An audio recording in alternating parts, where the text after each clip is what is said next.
What's going on, guys? Welcome along to another video. Now today I'm going to be talking about my top 5 things I hate about motorcycle gear. No messing about then. Starting off at number 1 is they're usually quite big, heavy and cumbersome, and sometimes it can be quite uncomfortable to wear. Now obviously there are so many different styles of gear out there, from your casual riding, your leathers, your textiles.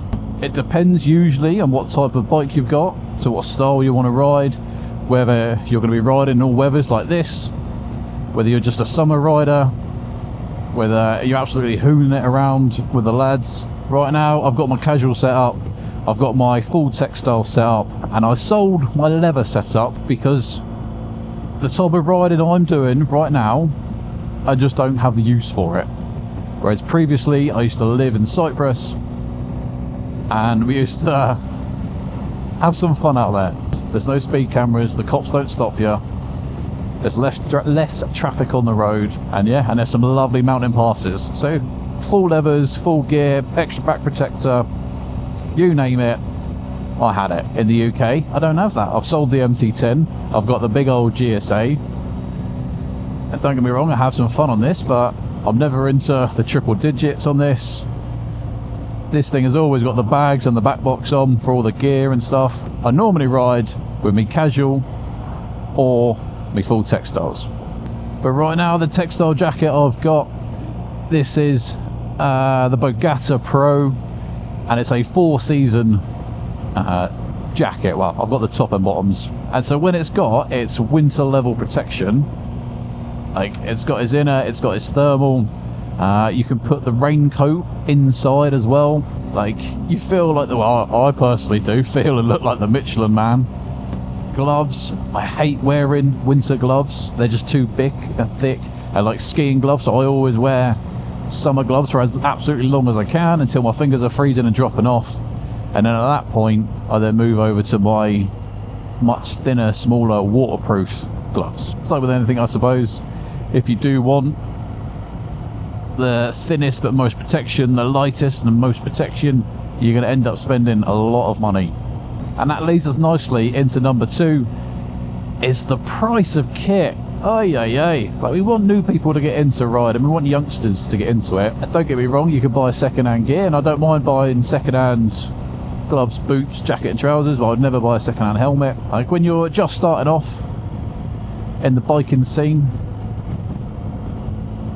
you're probably talking 400 or 500 quid you want to be spending to get yourself kitted up. I mean, I got the kids kitted up the other day, and that was like 350 quid for one set.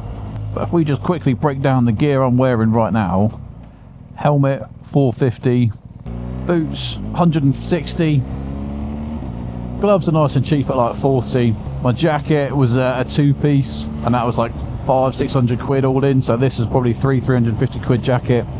And then I've got the RST AAA rated jeans on, and again, I can't remember the price of them, but you know what, 150-200 quid.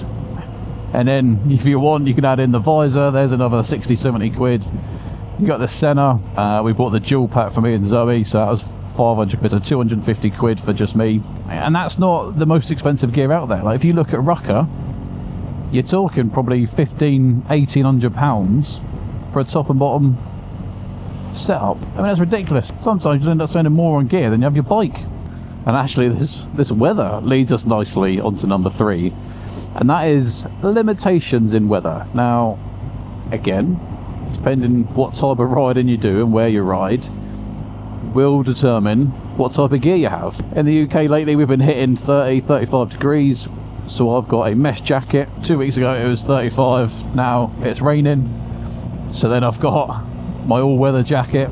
Yes, it's got the pockets and stuff that you can open up that allow some airflow through, but it's not ideal in hot weather.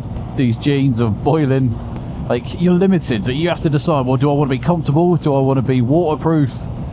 Like, I've got a set of waterproofs in my side bag there, just in case the heavens do open up fully. There is never one kit suits all scenarios. You will always have multiple jackets or trousers or whatever it may be for the different seasons of the year. And that then leads us back onto obviously how expensive things are. Number 4 then.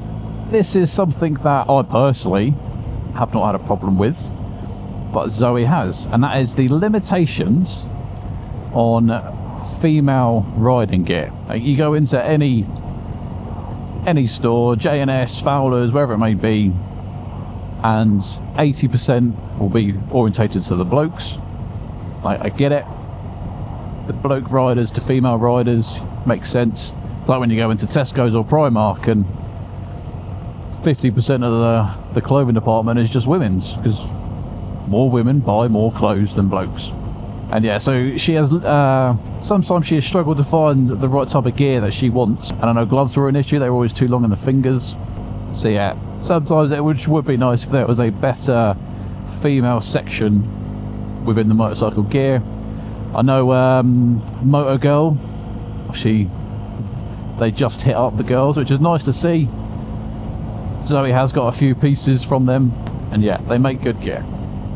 And now lastly then, my point number 5 is this something that does affect men and women, is the fitment and size allocation to the gear. And now I say that, I'm no skinny chicken. I'm 120 kilos, 6'1". I'm a 2XL in the shirt department and a 38 waist. But to get the right trousers that would fit me with the thermal liner in, because what's the point in buying a 4th season jacket if I can't wear it all year round? And I had to get a 4XL on the trousers, and in this jacket I had to get a 3XL. Why is the sizing so off? Zoe, she has been gifted in certain departments, and she really struggles to find jackets that aren't too big on the shoulders and the arms for her to be able to do it up. The amount of times she'll be like, oh, this one fits nicely on the shoulders, puts it on, goes to zip it up, no chance. Finds one that she can fit up on the front, and then her arms are just like dangling because there's too much material there.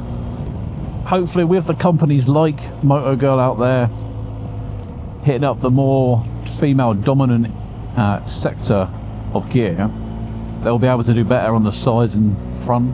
Whether the other companies like RST and Alpine Star deem it worth their time to invest more R&D into better sizing and for the women, I don't know. Well guys, little rant over. You let me know, do you agree with any of my points? More importantly, do you have any points of your own? If you have, leave them down in the comments box below. Interested to see what you guys think. If you've enjoyed it, give it a thumbs up. More importantly, subscribe to the channel. And there's nothing else to say, but until the next one, ride safe.